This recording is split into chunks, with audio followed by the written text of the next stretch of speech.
नमस्कार दर्शक बंधु ओडिया कथा चैनल को बहुत बहुत स्वागत। देवशिल्पी हेउचंती विश्वकर्मा। से हेउचंती निर्माणकर्ता एवं शिल्पकार।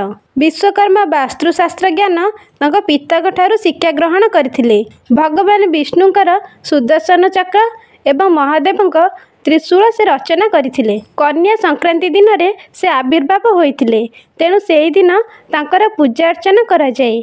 यह प्रतिवर्ष सेप्टेम्बर 16 किंबा 17 तारीख मध्य पड़ी थाए। यही पूजा मुख्यतः व्यापार वाणिज्य शिल्प कारखाना विभिन्न अनुष्ठान रे होता है।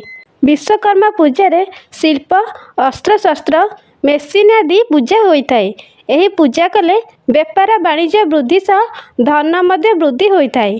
विश्वकर्मा पूजा दिन सकाल उठी पूजा स्थान रे परिष्कार करी लिपापोछा करिवे। विश्वकर्मा का फोटो किंबा मूर्ति आनी पूजा करि पारिबे। पूजा स्थान रे आस्थाना करी सफा कनाडे रखिबे।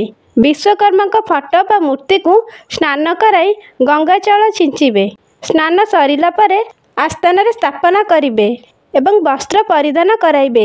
सेठारे एक कलश स्थापना करिवे। फूल चंदन सिंदूर अर्पण करिवे। कलश रे मध्य देबे। दीप धूप झुणा लगाइबे। एही पूजा ब्राह्मण को डाकी मध्य करि पारिबे। एही दिन रे मध्य गाड़ी पूजा करा जाय थाए। भोगरे फल मिठा कदली सेउ आदि नेबे। निज कर्म क्षेत्र रे लागुथिबा मेसीन बा अस्त्रशस्त्र को रखी पूजा करिवे।